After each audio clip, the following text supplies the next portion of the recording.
সাজা পেল সঞ্জয়, বিচার মিলল কি সেই প্রশ্নই তুলছেন বিচার মিলল কি সেই প্রশ্নই তুলছেন জুনিয়র চিকিৎসকরা। এদিন মেদিনীপুর মেডিকেলে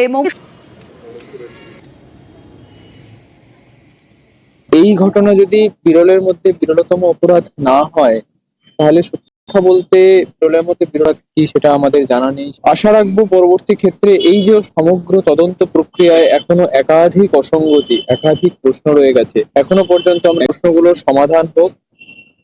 যারা প্রকৃত দোষী এ যাবজ্জীবন নয়, ফাঁসি চান রাজনীতিকরাও।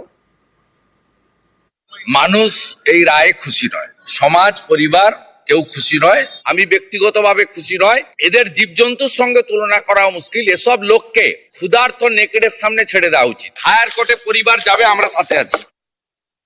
গত কয়েকটি ঘটনায় আমরা দেখেছি রাজ্য পুলিশ বিভিন্ন জেলা ঘটনাগুটি ঘটেছে, এই তদন্ত হাতে নিয়েছে এবং তাতে দেখা গেছে সঠিক লোককেই কলকাতা পুলিশ অ্যারেস্ট করেছে। তাহলে সিবিআই কারণ ট্রায়ালটা তারা করাচ্ছেন, ফলে কোর্ট কেন সর্বোচ্চ সাজা দিলেন না বা কোর্টের কাছ থেকে কেন সর্বোচ্চ সাজা অর্থাৎ মৃত্যুদণ্ডটা আদায় করে আনা গেল না, এটা সিবিআই খোলসা করে বলতে পারবে এবং সিবিআই এর রায়ে চ্যালেঞ্জ করে আবার সর্বোচ্চ শাস্তির দাবি সিবিআইকে তাদের সিদ্ধান্ত স্পষ্ট করে বলতে হবে।